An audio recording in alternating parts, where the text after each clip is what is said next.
I assured you at the beginning of this training that it will keep getting better and better. And as you can see, we started from the training hall downstairs, and currently we have overflowed into this place. When we came this morning, we were wondering whether this place was going to be filled up today. But even the biggest space we have in this office complex is now filled up and people are standing. So right now we'll be talking about lead generation and conversion. That's the topic for this session.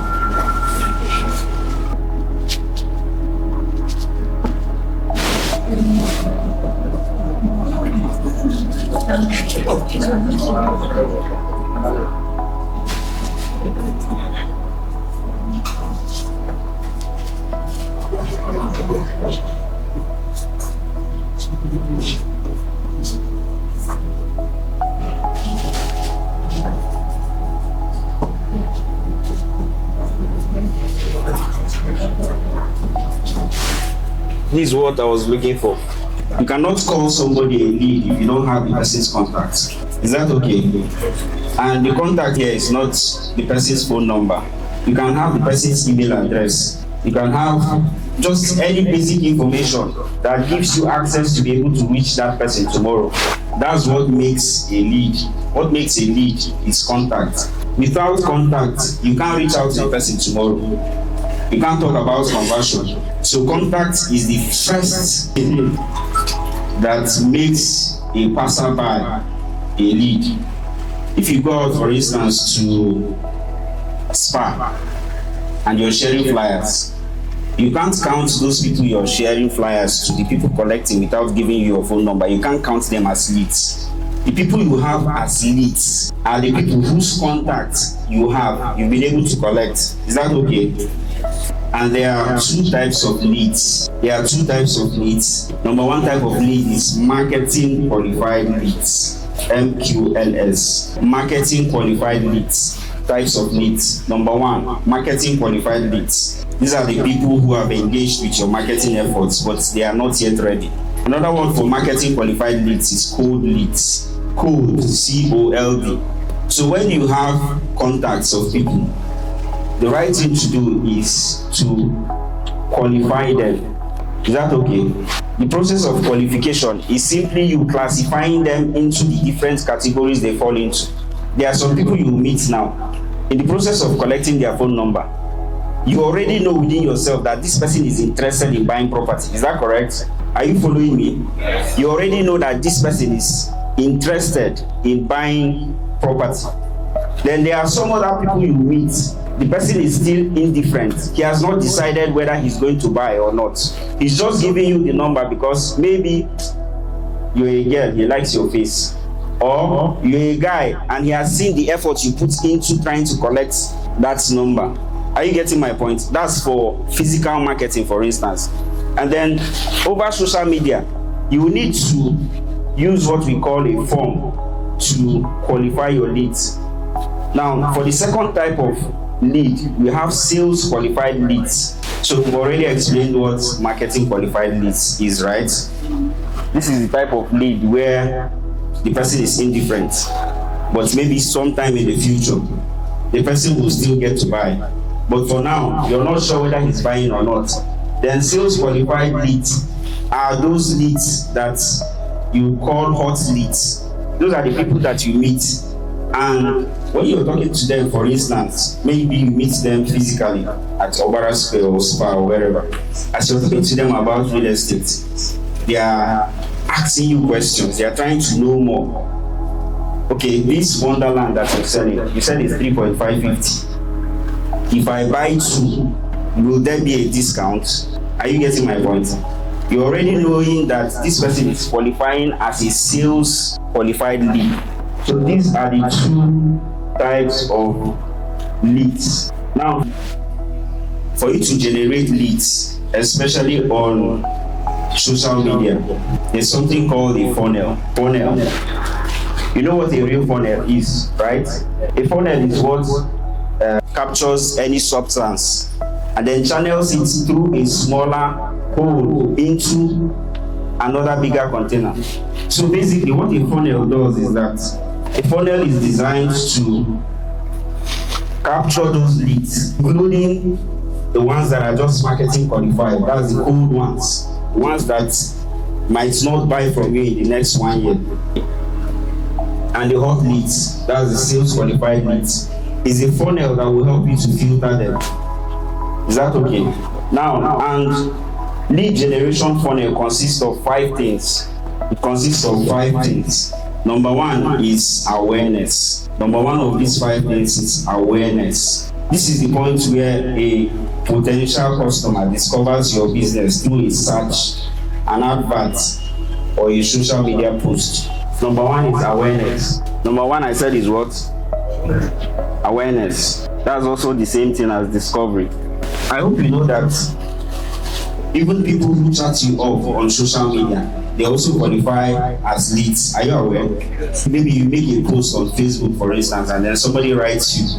For instance, maybe you learned about title documents yesterday, and you decided to make a post about it, a video, and somebody decides to chat you up. That person in your messenger is a lead already. Is that okay? Despite the fact that you don't have the person's phone number or the person's email address, what makes him a lead is that you have a means of contacting the person again through their social media account. So awareness is the point where the customer discovers you, discovers your business, and it's usually through a search, an advert.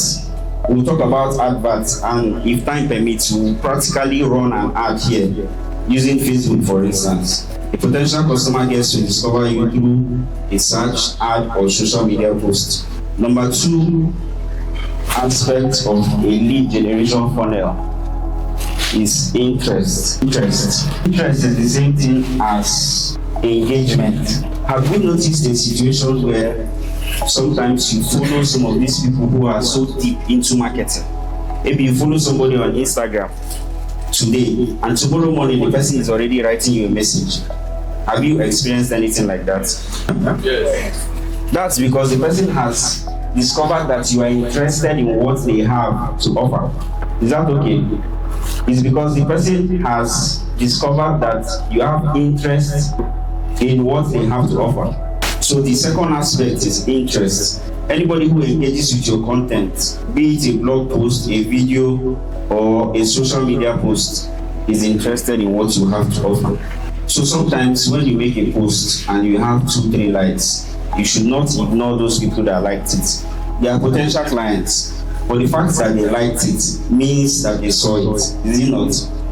And the fact that they saw it means that they liked it. They liked it, and that's why it's translated to your post. So number 3 aspect of lead generation funnel is conversion. Have you seen posts on social media where somebody uses what we call a bait? You know what this is? This is that thing you put on a hook to catch fish. It could be anything from an insect to food. So somebody makes a post, for instance, and says, why stress on your weight loss journey?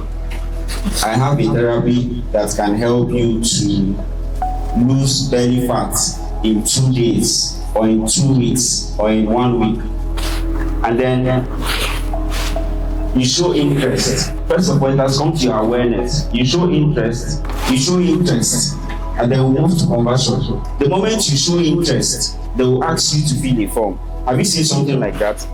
That's the process of conversion. They are trying to convert that your interest now to cash. That interest you show in what they have to sell, they are trying to convert it to cash. And oftentimes, it will require requesting for information like email address or phone number. Email address or phone number.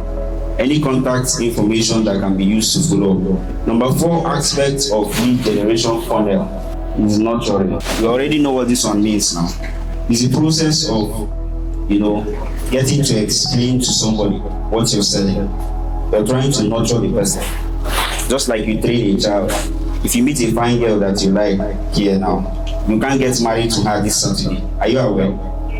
You will need to get to know her name, know where she's from, probably meet her parents, and then from there, if this is somebody you would like to do your lifetime with. Is that correct? So nurturing is the process of educating those people that you've converted from your arts now. Educating them, telling them more about the property you're selling. That's what nurturing is all about. And then the final aspect of a lead generation funnel, which is the most important, is sale, or closing. This is now where you convert that person to your client. The funny thing about this, our work, it doesn't matter what you do for a client. If you do not get the client to this point, you're not earning a dime. Anything you like to do from number 1 to number 4, it doesn't matter what you do for that client. You're not earning a dime in real estate until you get to this part, because you're paying commission when the client pays. Is it correct? So even if you bring a client for inspection, you've created awareness, the person has shown interest, you've converted the client, not taking him for inspection and all that. If the client does not still pay, you're not getting paid. So the most important aspect of this thing we are teaching is actually the sales. It's actually sales. And there are common methods and for lead generation. Common methods and channels for lead generation. The easiest way to generate lead is by offering something free. That's the easiest way to generate lead. Offering something for free. Human beings like free things. Offering anything free, that's the easiest way to generate leads. For instance, if you have your social media accounts optimized in such a way that people can ask you things about real estate for free, maybe you put on your bio that they can slide into your DM and ask you anything for free, you will have more people reaching out to you with their real estate questions than the average realtor. If you just add a simple line as free consultation, DM me before you buy property in Enugu and I will guide you for free. For free. The person will feel free writing you. You can through that means generate a whole lot of lead that you will now qualify and then guide until they purchase your property. So now we are talking about methods and channels for lead generation. Methods and channels for lead generation. Methods and channels for lead generation. Have you seen some people who make posts on social media, Facebook for instance? They tell you that they have 5 recipes for what now? 5 recipes for something. And then they tell you it's in an ebook. And then you click the link, maybe learn more. And you're required to submit your email address. They will tell you that they are going to send it to your email address. These things are not difficult, so you can do them from your social media handles, from your Facebook accounts. I will show you how after now. Now, what those people have succeeded in doing is using a bait to generate leads that they will now get to qualify. Maybe the person's goal, for instance, is to sell you kitchen utensils. They can start by giving you free recipes on 5 things in addition to egg sauce. Is that correct? Now, 5 things you can make in addition to egg sauce. They've already streamlined their content marketing in such a way that the people who would be interested in that egg sauce recipe would be people who are kitchen inclined. Somebody who does not cook would not have interest in anything like that. Am I correct? So when you see free content, people telling you things like 5 things you must know before buying land in Enugu as a free ebook, the person just designs it for free, designs it using AI or using some of the tools we'll talk about later in this class, and then post it on social media. But for you to download that book, you don't even know what is in the content of the book. You have to submit your contact information. Most times it's usually either email address or phone number, but most times email. But you know, we're in Africa and a lot of us are not so conversant and interested with our mails. I hardly go to my email unless it's something that has to do with an alert. Once it's email from bank, I'm forced to check that one. But if it's any other thing, that is not it. So the second method is paid ads. Usually when you want to run adverts on platforms like Facebook and Instagram, our focus for this class is Facebook and Instagram. The reason is because they have the widest number of users in terms of social media. You would require applications like Meta Ads Manager. If you go on your Google Play or App Store on iPhone, you will see these applications, Meta Ads Manager and Meta Business Suite. Any of them will require you to log in with your normal everyday Facebook profile. Is that okay? Another aspect of paid adverts is Google Ads. So number 3, we are talking about outreach. That's the direct reaching out of prospects who fit your ideal customer profile. For instance, you can decide to meet with Nigerian Medical Association, for instance. If you have a good rapport with them, they can give you the phone numbers of all the doctors in the association. It's similar to cold calling. And then you gradually start reaching out to all of them one after the other.